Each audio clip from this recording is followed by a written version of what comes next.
Can I start by welcoming you all, and particularly our friends from our two sister associations, the British Swedish Society in Stockholm and the Anglo-Swedish Society in Gothenburg. It gives me tremendous pleasure to welcome this evening Paul Bindiing, the literary critic, novelist, and renowned expert on Scandinavian literature, who has very kindly agreed to talk to us about Selma Lagerlöf and her writing. Paul tells me that his lifelong passion for Scandinavian literature began when he was given a copy of Nils Holgersson's wonderful journey for his 10th birthday. So a particularly appropriate theme for this talk. I have to tell you that the last time Paul agreed to give a talk for me, we must have chosen the worst day of the year, and he was marooned in deepest Shropshire. Hopefully this evening, Zoom rules, so no cancelled trains or bad weather can spoil our evening. Paul is joined this evening by Sophie Nilsson, who will read some text both in Swedish and in translation. Speaking of translations, I should particularly like to pay homage to our literary translators. We're delighted that a number of them are joining us this evening. The Norvik Press translations for which they are responsible are quite exceptional. Their work opens up for us a world and a society of which otherwise we would have only the most limited knowledge. I, for one, feel an enormous debt of gratitude for their work. Sophie, apart from being a talented musician, is a professional translator specializing in life science. In August of last year, she was chosen by TransPerfect for a Woman in Translation nomination. This was both for her work as a life science translator, but also for what she does to mentor other translators. Paul, if I can hand over to you. Certainly. Well, I was very honored when Robert asked me to give a talk to the Anglo-Swedish Society. And the moment he asked me, I had no doubt about my subject. I wanted to talk about Selma Lagerlöf. I wanted to talk about her because not only is she a great Swedish writer and a great writer of her times, she was born in 1858, died 1940, but she is simply a truly great writer whose work absolutely transcends her times and her conditions. Whether we think in terms of her extraordinary narrative drive, her translator, Linda Schenk, says of one of her finest books, Charlotte Löwensköld, that the pages seem to turn of their own accord, so much does she propel you on into her story. Whether that you think of that or her psychological understandings, which make Selma Lagerlöf an understanding contemporary of Sigmund Freud, or whether you think of Lagerlöf as penetrating the cultures of her society, of the myths and religious beliefs that underpin it and lie beneath its surface, which make her an understanding contemporary of Jung. She has something in common with both those great thinkers. She also has an extraordinary ability to make a scene come before us, and also to render a confrontation between people. In other words, we can see in her art an anticipation of both the silent cinema and of the talkies, in both of which she played a seminal part, and of course in both of which Sweden itself was to the fore among all societies. If I had to say what it is that Selma Lagerlöf specially joins up, it is an understanding coming from her background in Värmland of a whole diversity of people, but of a life close to nature and a life which is in touch with the timeless and the very sophisticated nature of her art, which leads to all kinds of complexities of style and of presentation. And for that reason, I'm going to ask Sophie to read a passage from Löwensköld Ring, and for the Löwensköld Ring, and this is follows a passage which is itself very interesting, in which she has evoked the power of the stove, of the fire in the evening, and how that sets alight something inside the minds of the people who are gathered round. And in this, she goes on to talk about these two strands of her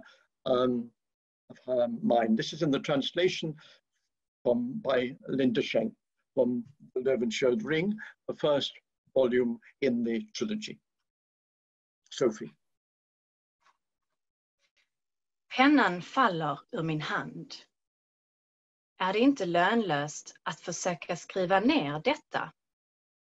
För mig har historien berättats i skymningen vid eldbrasan. Hur spänt lyssnade vi inte till just denna historia, därför att den tycktes lyfta en flik av slöjan framför det ovetbara. Vilken besynnerlig stämning efterlämnade den inte. Så som skulle en dörr ha öppnats, som om nu äntligen något skulle träda fram ur det stora dunklet. Hur mycket är sant i den? Den ena berätterskan har ärvt den av den andra. Den ena har lagt till, den andra har tagit ifrån. Men innehåller den inte åtminstone en liten kärna av sanning? Gör den inte intryck av att vara en skildring av något som verkligen har hänt?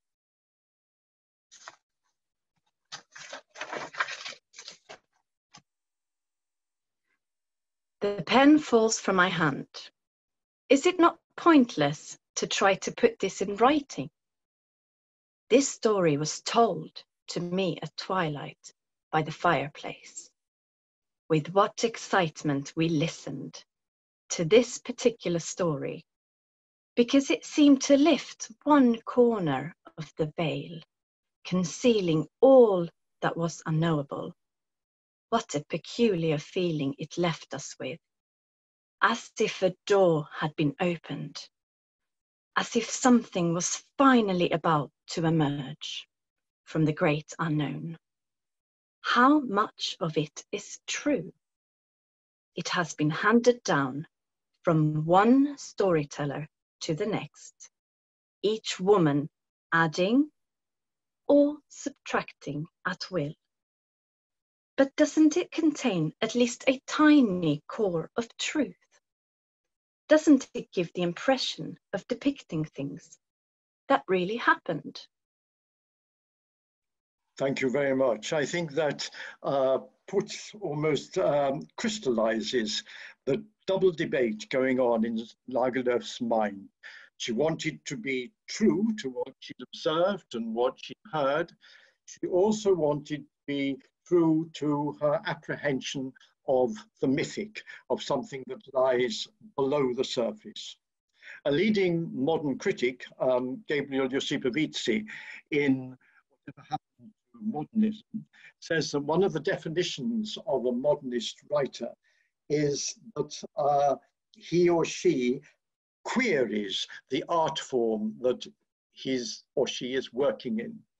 And that, I think, is very true of Selma, but in fact, whatever mode she's writing in, she slightly draws attention to it because she realizes it can't contain the whole of truth, yet it's going to convey as much of truth as she can make it do so for the time that she has set herself. It's very interesting too in the passage that Sophie has read that she emphasizes the role of women. Women, of course, sociologically would have been the group assembled around the fire after housework was done, exchanging stories, remembering not only the doings of their neighbors, but something very much further in the past of their localities. And one can see this Selma Lagerlöf heralding in a whole distinguished line of Swedish women writers, of Kerstin Ekman, and of course, before that, of Astrid Lindgren herself. In the novel in question, in the Löwensköld Ring, we can see seamlessly that Selma Lagerlöf blends certain things together. The first part of the story, with the two farmer and his wife egging each other on to steal the ring from the tomb, has a kind of, to me, Chaucerian flavor about it. It's a kind of road story, which is, but this morphs into another kind of story, the story of assaults on people who have the ring, which is like a kind of dark adventure story, and then finally to the whole apparitions of the general, which terrifies people, and where it becomes something more dark and gothic. And yet this is, as I said, seamless. These strands are woven together, and yet in each of them, Selma Lagerlöf seems to be addressing the form that she's using. Perhaps another way of seeing Selma Lagerlöf's amazing relationship to her artistry is to think of the way in which she begins the stories. Perhaps the most remarkable, I think, is the beginning of a huge novel, Jerusalem. In this, the father of the central character, Ingmarsson, is having a conversation with his own dead father. And he is telling his dead father something that is upsetting him very much and asking his advice. And when we listen to this, it only takes up a few pages, we are given what is in fact the emotional and existential baggage of the entire wonderful, huge-scale novel. What he is asking his father about is the question of what he should do in the face that he forced himself onto his betrothed, Brita, made her pregnant. Brita then murdered the result of the pregnancy, was taken to jail, and is about to be released. Ingmar realizes that he should do the honorable thing, and yet it's a difficult honorable thing, and take Brita back. And from these pages, which we only know by the dialogue in his head, as I say, the rest of the underpinning dramas that throughout the novel, which go reflected in the lives of character after character, is shown. It's an amazing technical achievement. Another very fascinating instance of Selma Lagerlöf's ingenious artistry occurs in Nils Holgersson itself towards the end. Nils is still the elf-sized being into which he was transformed, but they're on their backward journey. They're flying over Värmland, in fact, where Selma Lagerlöf is living. Nils is unlucky enough to get caught by an owl, and he is rescued by a lady from the manor house, who is none other than Selma Lagerlöf herself. Selma Lagerlöf tells us that in fact she's got to a very difficult point within her writing. She was asked, indeed she was, to write an educational work about Sweden in geography and history for children and young people, and she got stuck. She didn't quite know what she should do, how she should tackle it. And here is the answer. Here is little Nils, who's had these amazing adventures on Gooseback, up to Lapland, back down, and she's going to write what he tells her down. Well, this is an example of what in the last decades would be called a sort of metafiction, but it's anticipates very, very ingeniously. We're completely convinced that Selma Lagerlöf has heard Nils' story from the source. Well, that brings us on to Nils Holgersson itself. And still the most famous and in the Anglo-Saxon world, the most widely read. And as Robert said at the beginning, one reason I was very anxious to give this talk is to honour Norvik Press's 10-volume, I think, editions of Lagerlöf in English, with Nils Holgersson in a wonderful rendering by Peter Graves, and also translations by Linda Schenk and Sarah Death of perhaps unjustly lesser known works by Selma Lagerlöf. So now Sophie will read a passage from towards the beginning of Nils Holgersson, but the event has happened. Nils has already been transformed into an elf-sized being. Sophie, do you want to read now? Yes. Det var besynnerligt med den där pojken. Att så länge han levat hade han aldrig tyckt om någon. Han hade inte tyckt om far och mor. Inte om skolläraren. Inte om skolkamraterna. Inte om pojkarna i granngårdarna. Allt vad de hade velat ha honom att göra, vare sig det hade varit lek eller arbete, hade han bara tyckt vara tråkigt. Därför fanns det nu ingen som han saknade eller längtade efter. Jag vill inte bli människa, tjöt pojken. Jag vill följa med er till Lappland. Det är därför som jag har varit snäll en hel vecka. Jag har aldrig haft det så bra som här hos er.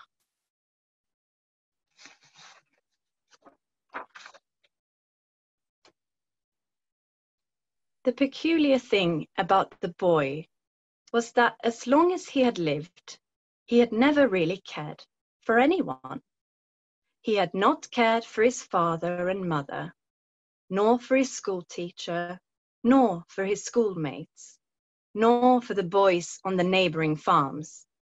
Everything they had wanted him to do, whether work or play, had always seemed boring. So there was no one he missed and no one he longed to be with. I don't want to be human, the boy howled. I want to come to Lapland with you. That's why I've been good all week. Things have never been so good as since I've been with you. I think that passage is of Selma Lagerlöf's very essence. What she is concerned with throughout her oeuvre is the question of goodness, of what it means to be good. In the case of what Sophie has just read, the goodness has been good, has been a case of expediency in a sense. The boy wants to go to Lapland. He hasn't liked his life very much, a question which I will return to because I think it's interesting in itself.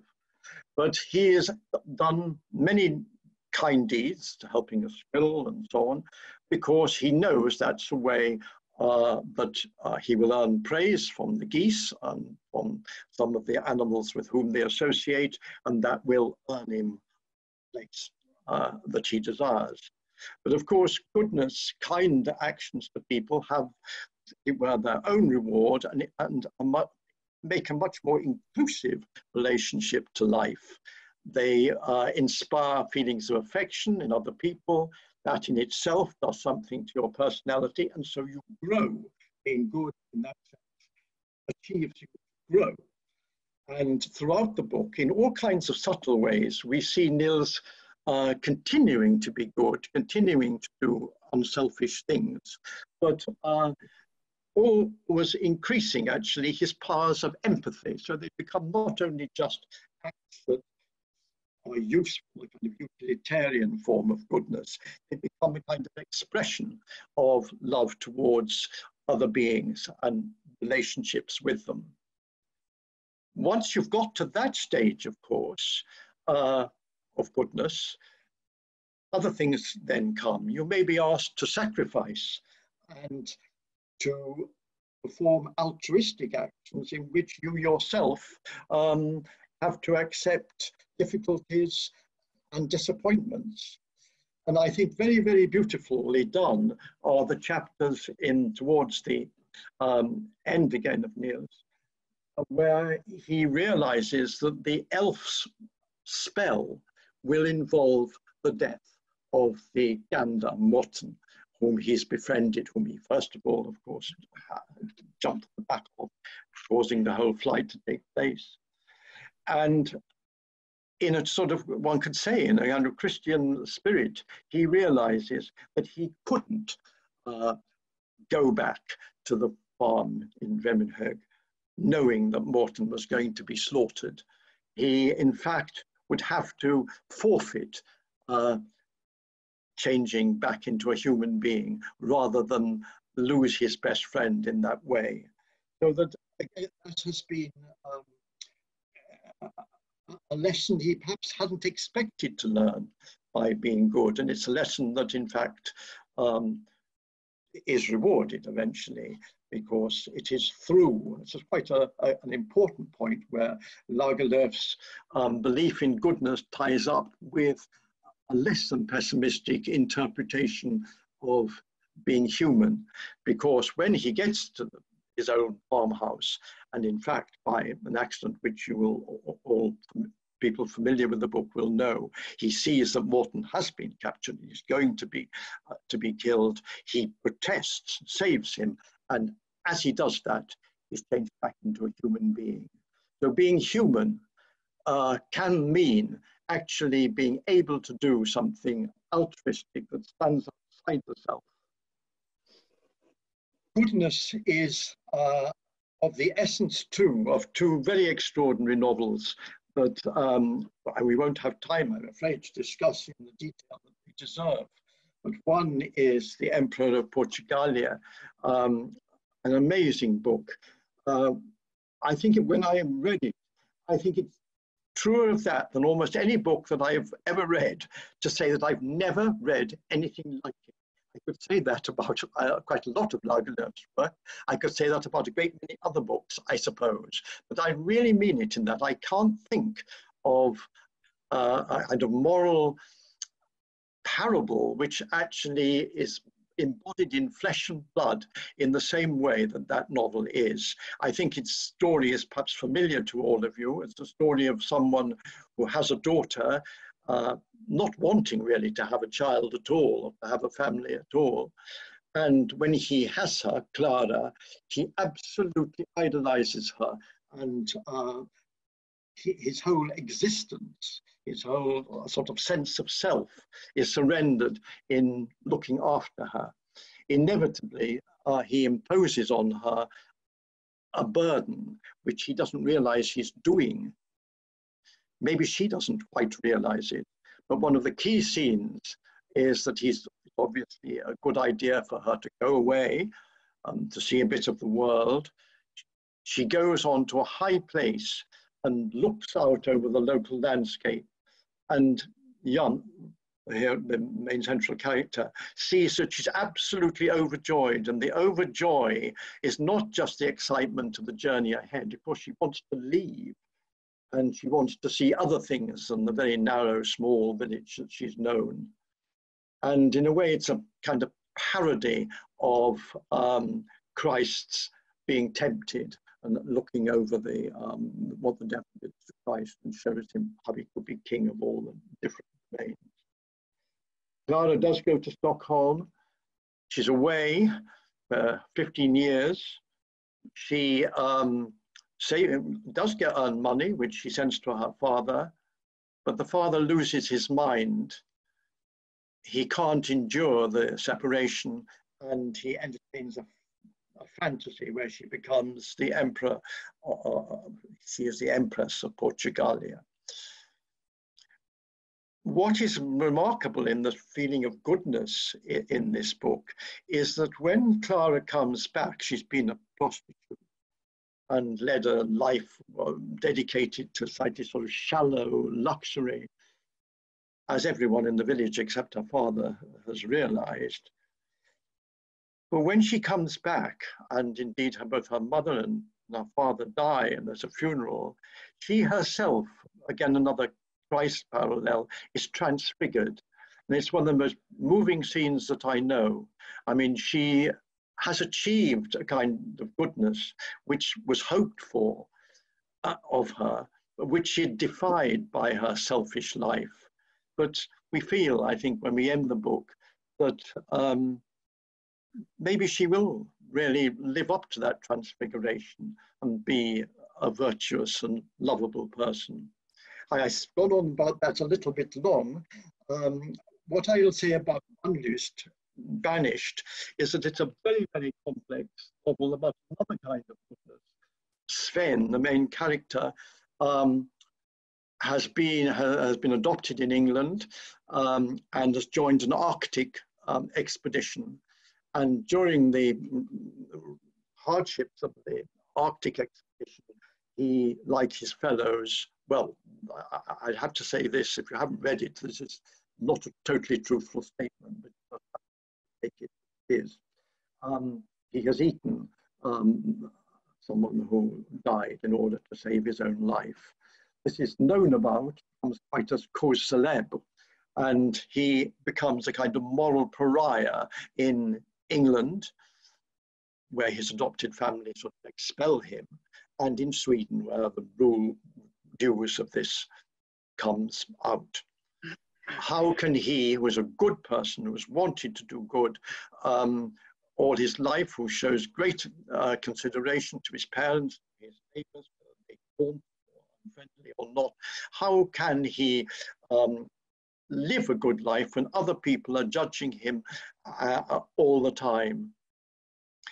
This novel was written in, published in 1918, and it reflects Selma's agonized reception of the First World War, and in particular of the Battle of Jutland. I can hardly bear to read about it. I mean, of the corpses that came down the Kattegat into the Baltic, and dead, torpedoed, both sides, seagulls pecking out the eyes of the bodies and so on. Absolutely horrendous. And one of the points of the book is, well, how can humans who are capable of doing that get on their sort of moral high horse about something like the act of eating another human being in order to save your life? In point of fact, that isn't what Sven had done. But I've given the story away if you haven't read it. But again, you could use the word moral parable, but that would be to diminish it. Selma Lagerlöf's sense of the mythic means that she can find a story that completely embodies these moral forces, these moral ideas, without sacrificing her sense of people and places. What did she believe then? Did she talk of morality, this talk of, as I've mentioned, of Christ parallels? Was she a member of was she a Christian? How did she define herself? I don't feel I want to or be capable of answering that question, if indeed it could be answered. But in the next passage I've asked Sophie to read, is a sense that all the time Selma Lagerlöf was aware that there are forces that we can't quite name. There is magic is perhaps the only word that we can use.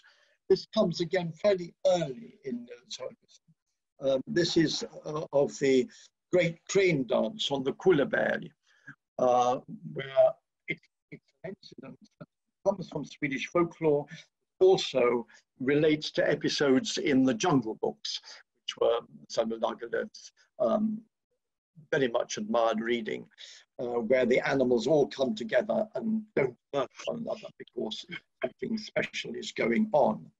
And Robert was kind enough to mention that I read Nils Holgersson on my 10th birthday, and indeed this was the scene, one of the scenes that I liked best. Okay, thanks very much. Do you want to read the second passage? Yes. Det låg trolldom i den. Alla som inte förr hade varit på Kullaberg begrep varför hela mötet bar namn efter tranornas dans. Det låg vildhet i den, men den känsla som den väckte var ändå en ljuv väntan. Ingen tänkte nu mer på att strida. Istället ville alla, både de bevingade och de som inga vingar hade, höja sig oändligt, lyfta sig ovan skyarna, söka vad som fanns där bortom, lämna den tyngande kroppen som drog ner mot jorden och sväva bort mot det överjordiska.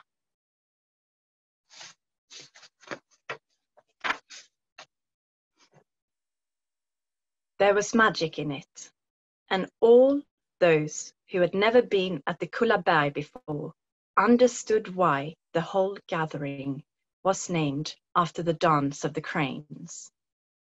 There was wildness in it too, but the feeling it aroused was nevertheless one of harmonious yearning.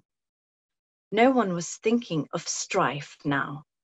Instead, all of them, those with wings and those with no wings, wanted to rise forevermore, to rise above the clouds and seek what lay beyond, to be released from the encumbering bodies that chained them to the earth and to soar up and away into the ether.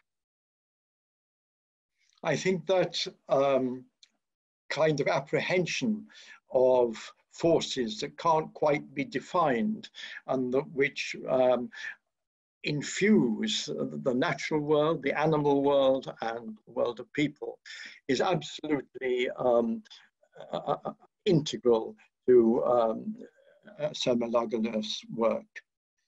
I suppose if one has to see it in terms of some debate between that and Christian orthodoxy, or not even Christian orthodoxy, various forms of Christianity, but then the seminal work is the huge Jerusalem.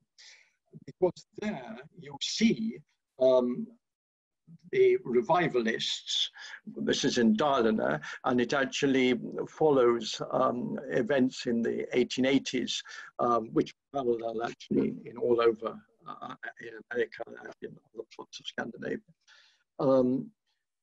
where people believe that they can find, well, Jerusalem, literally, in fact. But in order to find it, they have got to renounce. This is going back a little bit, what I was saying about Nils and his feelings about Morton. Can you be good? Can you be altruistic? Can you be saved without sacrifice? In the case of Jerusalem, and this is where it relates to the passage that Sophie has just read, there is no doubt, I think, in the reader's mind that the believers, not Ingmar Ingmarsson, who stands, as it were, four square for the most part, against what is going on, and which his sister and brother-in-law are major movers. But it incorporates a great deal of fantasy. Fantasy is very, very strong.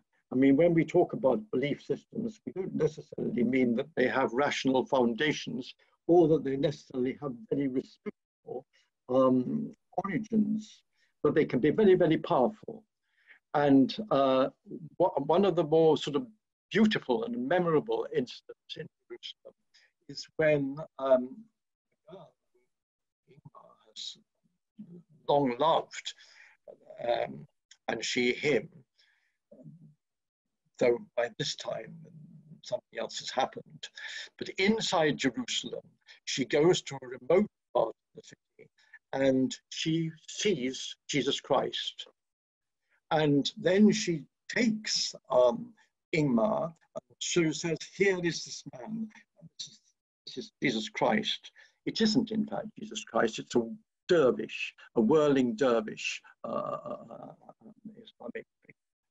And in fact, he's not, we don't know whether he's a particularly good person or not, but he is possessed of his beliefs and practicing his beliefs. He's also surrendered to this kind of magic, as all one can say. And in doing that, he is sort of, again, to use that word, he is transfigured. He's a wonderfully shining, very good looking individual that makes a fantastic impression on the mind and spirit. And this is something that obviously Lagerlöf sees as being repeated in human experience and human history again and again and again. Jerusalem was written in 1901, and who of us in 2020 can doubt in the days of ISIS, in the day of the destructive one, but in the days of so many movements all over America, all over Latin America, who can doubt the perceptions and that she has tried to embody in fiction there. Another way of looking at the power of magic is to look at the construction of the Ring trilogy. We've looked at the Löwensköld Ring itself and the amazing events of the theft of the ring from the general's tomb and its disastrous consequences. The next two novels, Charlotte Löwensköld, Anglo-Swedish, are on one level more realistic. But what we see is that this pattern of strange events, once they've got inside the psyche, once they've got inside the psyche of leading people, they generate other patterns of behavior, other relationships. So in other words, magic is perhaps not an appropriate word necessarily here, but we can't explain our relations, of the patterns we make of our life, even our decisions in terms of the totally rational or factual, scientific truths. We've got to take into consideration some background of the psyche fed by mythic apprehensions, and which we may not ourselves be fully aware of. The trilogy, I may say something about what I think about some of the individual things when well, maybe as now is perhaps the time to say it, because I wish to end with another passage from Nils Holgersson. But we've got one more thing to hear, which is, before we do that, which is the line between the living and the dead. Did Selma Lagerlöf really believe that it was a very fine line and that you could cross it? She certainly was very interested and noted down in her diaries that this can happen, that the dead could be dealt with and related to almost as much as the living. And in what Sophie is going to read now, we have a beautiful passage from Herr Arnes Penninga, from the Lord Arnes Silva. This is where, it's the most sort of brutal, perhaps, of Selma Lagerlöf's stories, containing a peculiarly vicious murder and a triple murder indeed. And here, Elsalil encounters who is is part victim and has fallen in love with one of the murderers. Here she is in contact with a victim of the crime, and as if, well, Sophie's text, beautifully rendered by Sarah Death, will make this clear. Då hon under högmässan satt och lyssnade till prästen, så hörde hon någon snyfta och gråta helt nära henne. Vem är det som bär på en så djup sorg att hon måste fälla så bittra tårar, tänkte Elsalil. Hon såg sig tillbaka och hon lutade sig fram över nästa bänk för att se. Men alla sutto tysta och ingens anlete var översköljt av tårar. Då tänkte Elsalill att hon väl inte behövde spörja och undra. Hon hade dock från första stunden vetat vem det var som grät bredvid henne. Kära, viskade hon, varför visar du dig inte för mig så som du gjorde i förrgår?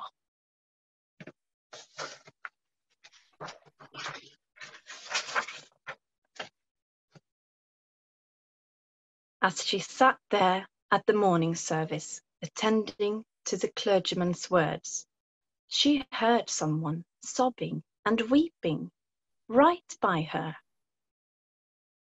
Who can feel such great sorrow that she must shed such bitter tears? Thought Elsalill. She looked over her shoulder and she leant forward to the pew in front to see. But everyone was sitting quietly, and no one's face was drenched in tears. Then Elsalill admitted that she had no need to ask and wonder. No, she had known from the very first moment who it was weeping beside her. Dear one, she whispered, why do you not show yourself to me as you did the day before yesterday?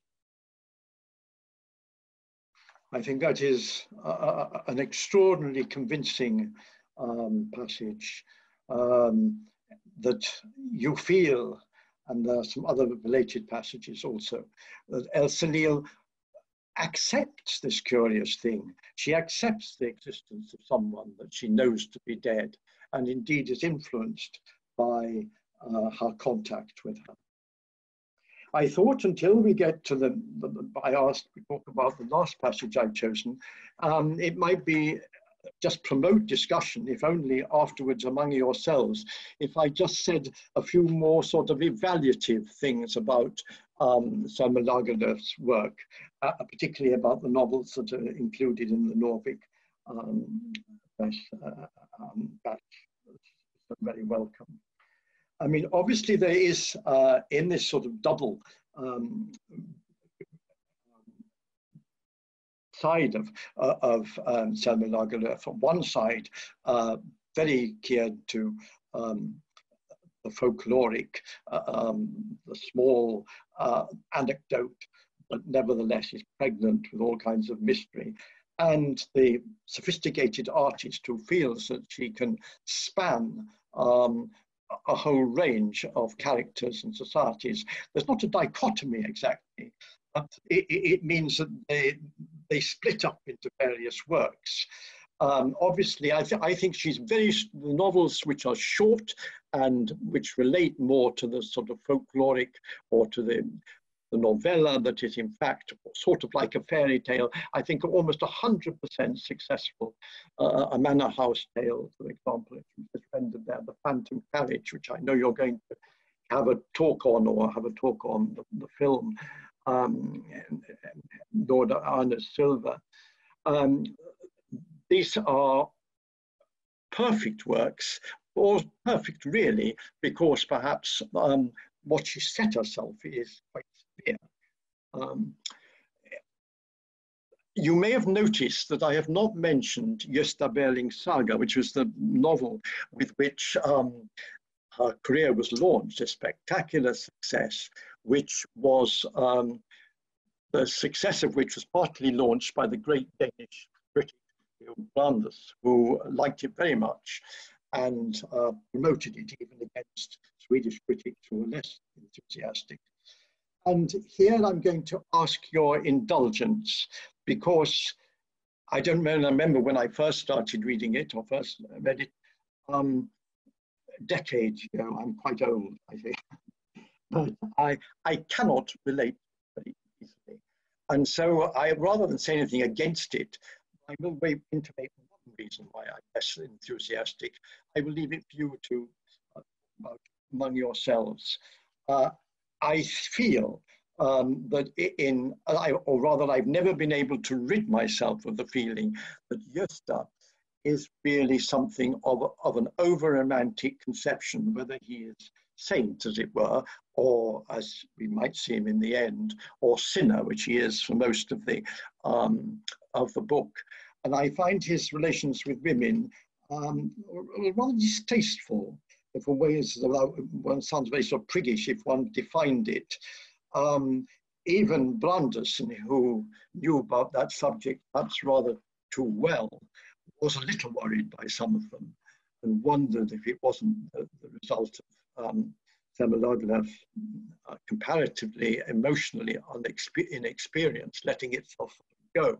So that is a book I'm afraid you're not going to hear any words of wisdom. I mean, perhaps you haven't had any anyway, but about that I decline.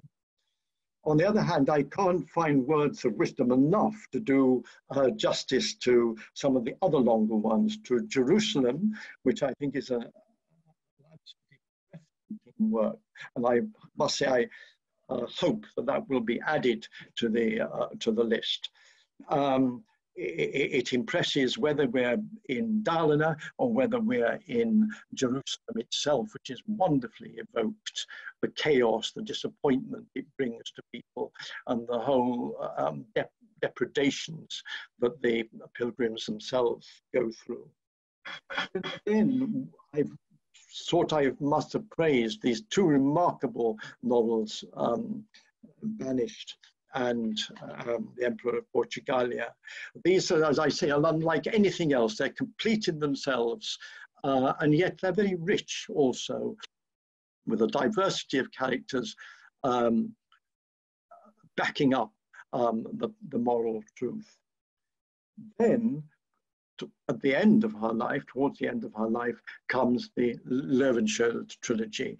And I suppose as a sort of, if I were going to recommend people who didn't know work after Nils Holgersson, perhaps I would recommend that. Then again, I can make a few distinctions. This is my personal judgment. It isn't an ex cathedra announcement. I think the second volume, Charlotte Löwensköld, is almost perfect. I think it is a wonderful novel. And it also contains, among other things, an amazingly sensitive portrait of a mother-son relationship. Beata's relationship with Karl Arthur is impeccably drawn.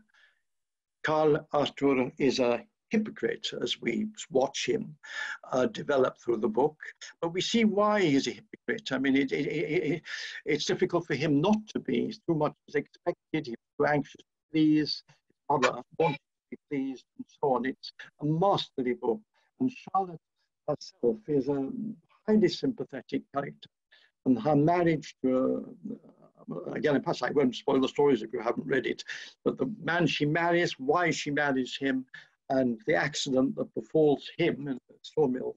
I think all these are, the very apex of fictional art, worthy to stand with Madame Bovary or whatever other books you are elevating as models for fiction.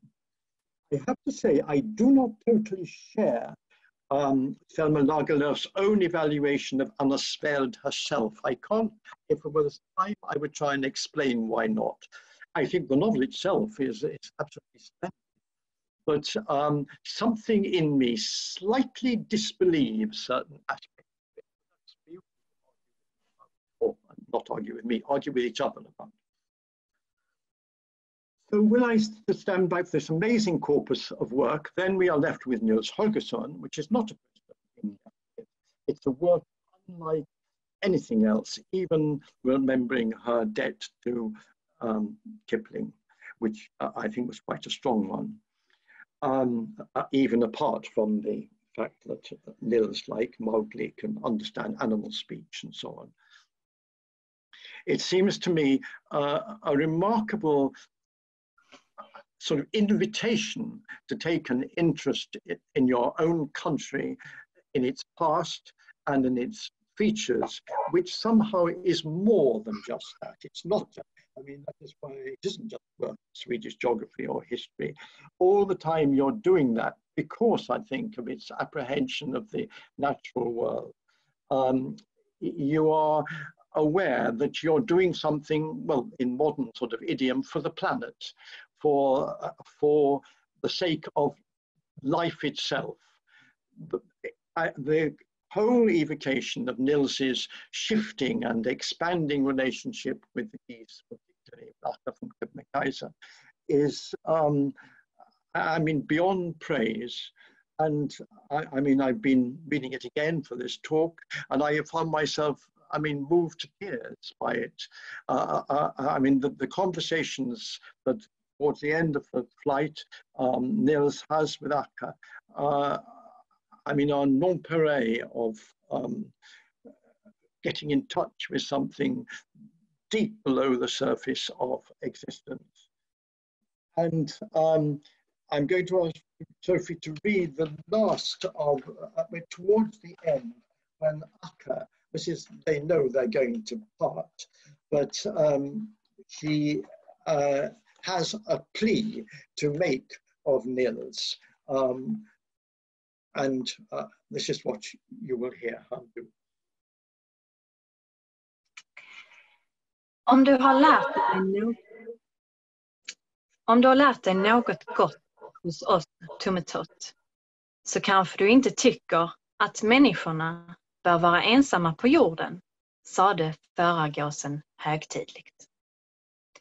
Tänk på att ni har ett stort land och att ni nog kunde ha råd att lämna nakna skär och några grunda sjöar och sumpiga mossar och några öde fjäll och avlägsna skogar åt oss fattiga djur, där vi finge vara i fred. I all min tid har jag varit jagad och förföljd. Det vore gott att veta att det funnes en fristad också för en sådan som jag.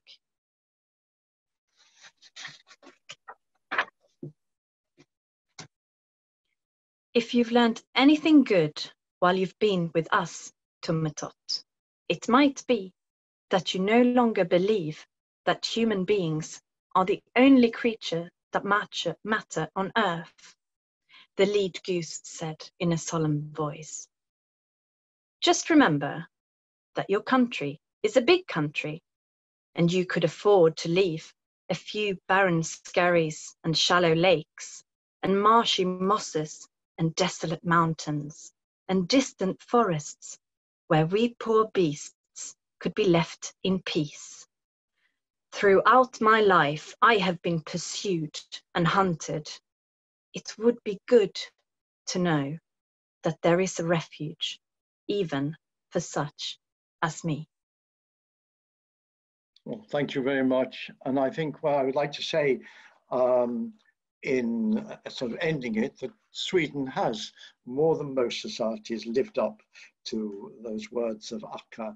I mean, its role in looking after wildlife and nature leaves most other societies wanting.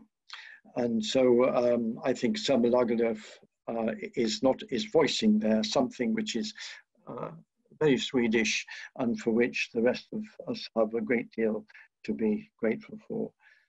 And I would just like to end by saying that I said I knew that Selma Lagerlöf would be my choice. In fact, on the very first night I ever spent in Sweden, I was traveling up to Umeå where I had a lecture, but I stayed near Karlstad, and then in a manor house, a manor farm, which had belonged to people who had known the family at Mårbacka.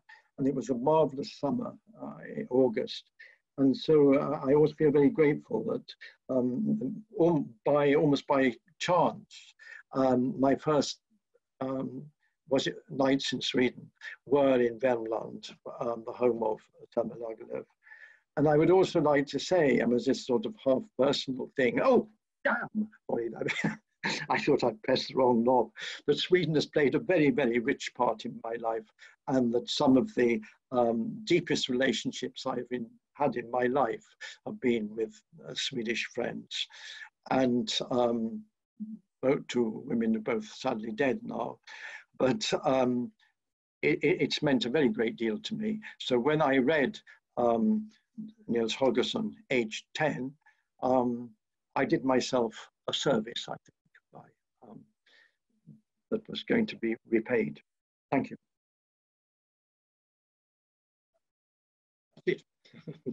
Well, thank you very much. That was absolutely fascinating talk and really brought it very much to life for us.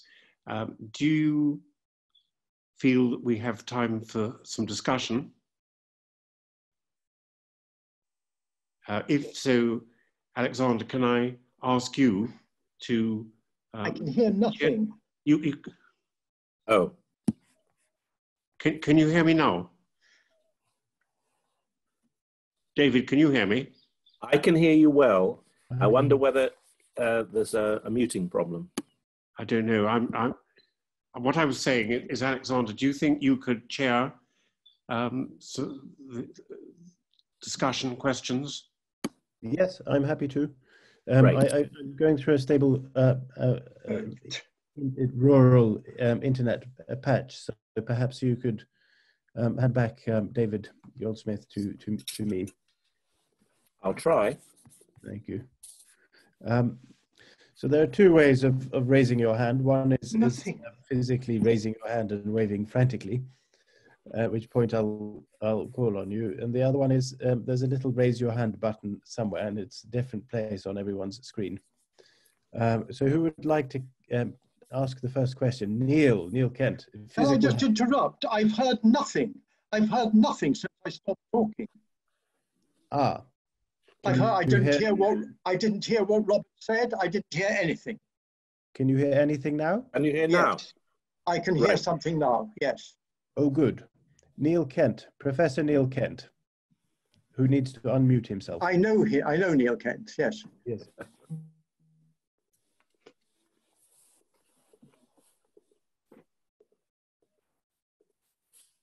No, I can hear nothing again.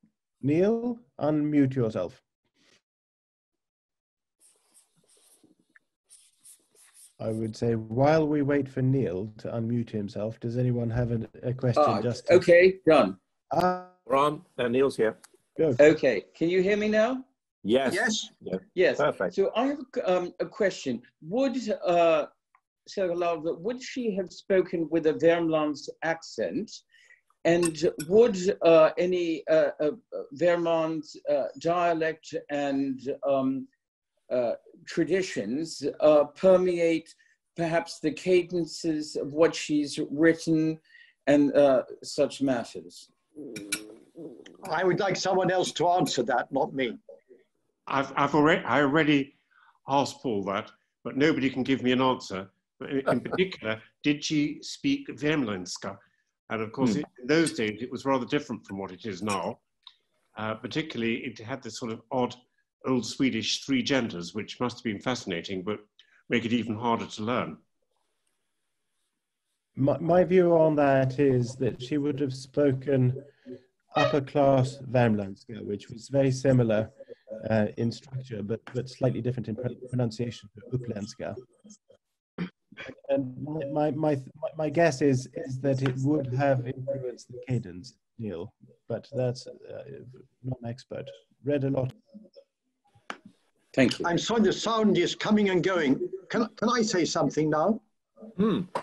Yes, I was going to say one thing, that this is not an answer to your question, but one thing I haven't mentioned is her 10 years in Landskrona, where she was a teacher, and where she associated with very, very progressive ideas, not just Swedish ideas, but ideas also from Germany about education. So I think I don't, obviously, of Värmland very important, more than anything else perhaps, but we mustn't typecast her too much. I mean, she was a very intellectual woman. She read in many languages, and she read, among the influences, so we are told, was the prose of Thomas Carlyle, in which case she has a very decided advantage on myself. I always found him very, very difficult to read.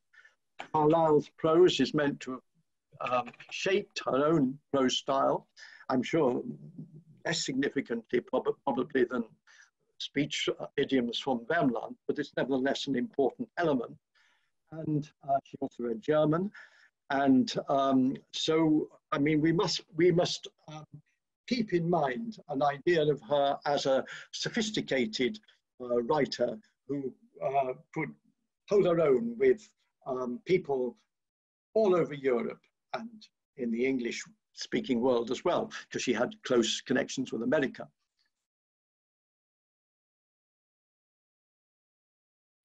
We have a question from Ian Giles. Yes, hello. Thanks very much, Paul, for a very interesting talk, very engaging. And I wondered whether you could comment a bit. Of course, you spent a lot of your working life as a literary critic as well. So, I mean, obviously, Selma Lagerlöf has spoken to you your lifetime, but I wondered whether you think that with new translations of her works coming out like those by Norvik Press, do you think that there's a possibility for a revival of Lagerlöf in British reading circles? I would think there is. I mean, that's perhaps hope as much as knowledge. And I don't know what the sales have been of these very handsome looking editions. But I would have thought there was. I think as we, one of the strange things, not least of what we're actually living through at this very minute, is that a sort of strictly rational kind of attitude to think, here we are in the middle of the COVID crisis, we're having to think about matters of life and death and living with it, I mean, every single day. And I think that this means that novels sort of accentuate too much the sort of social life or very, very sort of strong personal relations may well give way to stories like Selma Lagerlöf, which sees things in a more universalizing and a profound way. I mean, I think the novel Banished, for example, which I said ends with has this extraordinary scenes from the Battle of Jutland in it. That is all about how we face up to the horrible in our, to use perhaps a rather childish word, in our life. Horribleness of the man's deaths in the Arctic, which is, of course, the original event that Sven had to suffer, and then horrible in the sense of the war event. I think this century, I'm old enough now to feel a terrible disappointment in what's happened in these last 2 decades, but one's got to face it. I mean, here we are. And I think that she does not flinch from these facts about existence. Even inside the natural world, I mean, horrible things go on all the time. I mean, Nils, when he's flying with the geese, I mean, he sees one act of, one animal being endangered, one animal being hunted, so on, all the time. There's suffering everywhere. We've got to find some way of seeing it as in a whole context and makes it bearable for us without shying away. And I think that for that reason, I very much hope that these books will speak to an audience. I can think of no writer of that period who deserves more to do so. You've gone silent again. Silent again. Thank you very much. It seems to be playing cat and mouse with me, the sound at the moment. Thank you very much, Ian. Yeah.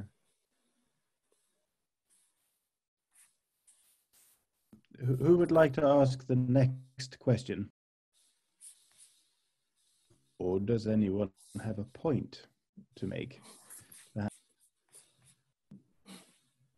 I was going to ask Stavy Goldsmith here. I mean, she had an extraordinary life. I've just read a bit more about her on Wikipedia, so forgive me for not being fully au fait with her life. But where do you think she got her inner strength from? Was she a very private person? Yes, she was very private. She also had, I keep on forgetting its Latin name. She had, a condition which made her slightly lame. Oh. And this meant that she was, she had two sisters who were very pretty and very much in demand socially. And I suppose her father is meant to have forced her to go to a dance. You may have read this in the biography, I don't know.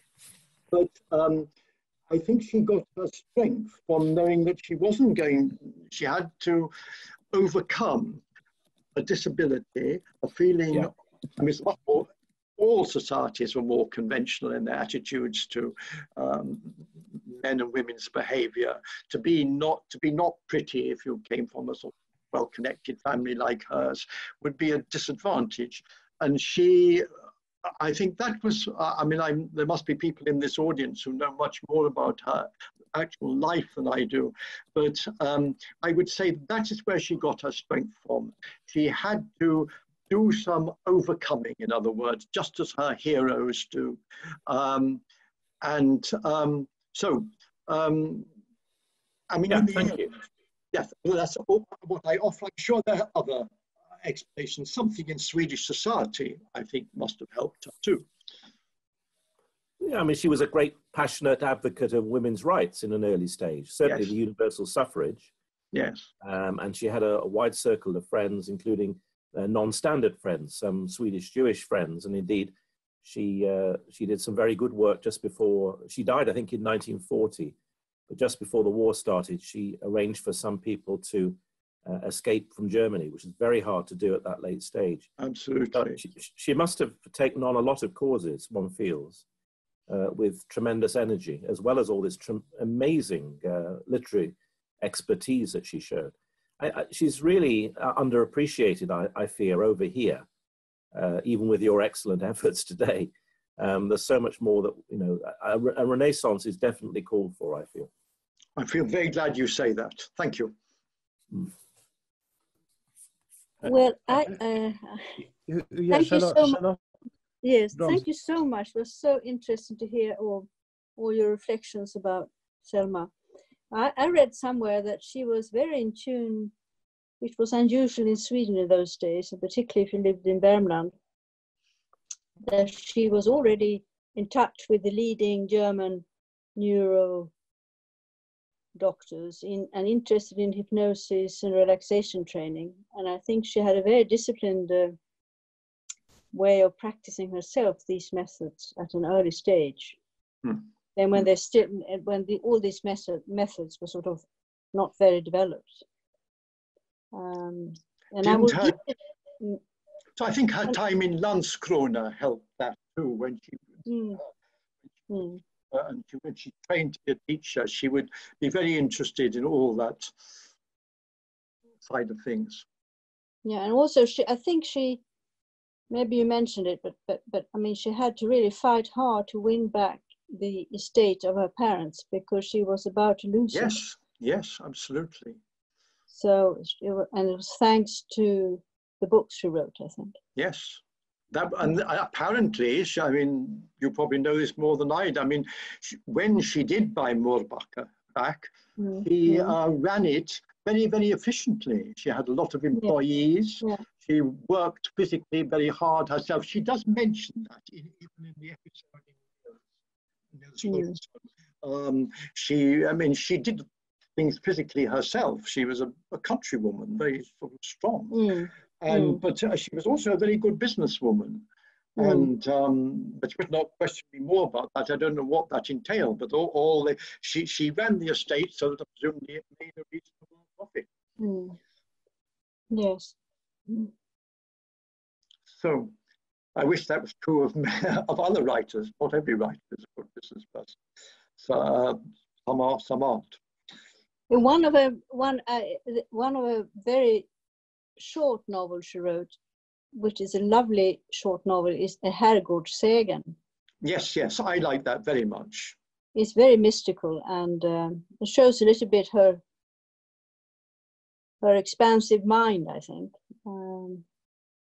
I would like to have talked about that more. I mean, I think that's a very complicated novel, very fascinating.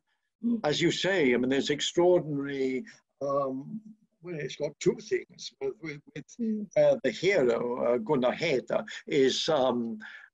goes sort of mad, and the girl, Ingrid, goes sort of dead. I mean, the odd sort of passages from between being alive and being dead. She isn't dead, she's alive. But I find it's a very, very brilliant and moving novel, and I think that the passage in it, I mean, had we more time, would you ask Sophie to read it?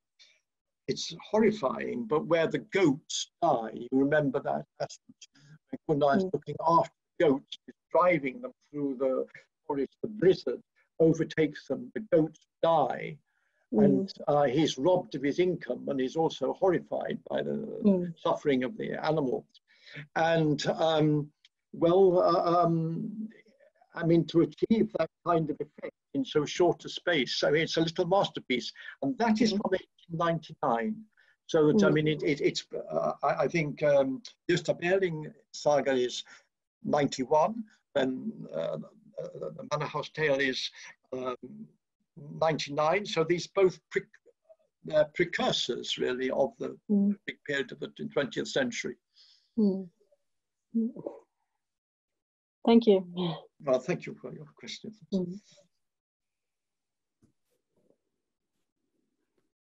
We're nearing the sort of scheduled end time. It doesn't mean I'm going to throw everyone out if people want to linger and chat a bit.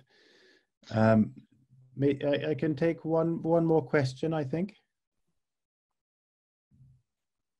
Otherwise, I will make my small question, really, which is to do with Gösta Berling. My view, my feeling, unlearned, is that she was more detached in her writing of Gösta Berling. She wrote it in her 30s, and she was really retelling the experience of hearing the stories that were still current in Värmland in the 1860s and 70s, the kind of post and trying to tell them, kind of thinking that's how it was to hear and feel the tales. And those of us who have spent some time or long summers in the middle of Sweden somewhere knows that the sort of folkloric aspects trickle to the fore. I'm not sure that she was overcome with girlish passion in her 30s. I think she was more knowing than that. That's my feeling, and I can't prove it, but I do believe it, having read her other books. Can I ask you why you think that has become, I mean, became the novel by Lagerlöf, perhaps Nils accepted, that everybody read? Do you think that there's a good reason for it, why Gösta Berling that's been translated into English too several times. Do you think there's a reason for why it's had a preeminent status in the world? I'm baffled that it had such status in the world, but I can understand why it had such status in Sweden. Right. Well, it also contains people who had memories of the Napoleonic campaigns. I mean, I think it's a wonderful fusion of tale telling. I think that's what I admire in it. As I said before, but I will go and read it again. But I think it's Gösta himself that is my stumbling block.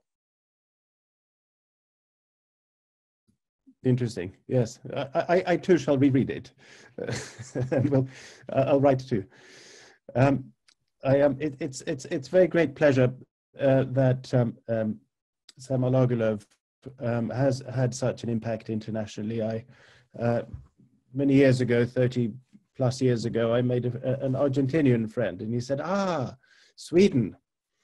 Selma Lagerlöf, Nils Holgersson. My brothers and I spent an entire summer in Patagonia at one of our farms, writing the sequel. We called it Holger Nilsson. So even in Patagonia. Thank you very much indeed, Paul and Sophie, for a wonderful talk and for wonderful readings. Lucy would like to clap. Yes, I thought she was raising her hands. Thank you very much indeed. Also to Robert, who's made this happen, and with great passion and thoroughness ensured that we all were doing what we needed to be doing. I hope I am doing what I need to be doing now. Robert is one of several council members here this evening. Neil is here, Lou is here, and Annika Hall was a council member. Thank you to Pia Lundberg at the culture section at the embassy and her team. We can see that Pia is here, though she's invisible at the moment. Thank you to the Swedish British Society for making an appearance, and who they've invited us before. Members of SELTA, the Swedish English Literary Foundation, Association rather. We have a connection through the Anglo-Swedish Literary Foundation that does in fact sponsor the translation of Swedish work. And so thank you, Paul. And Sophie. Thank you. Thank you. Thank you. Good night. Thank you very much, Paul and Sophie.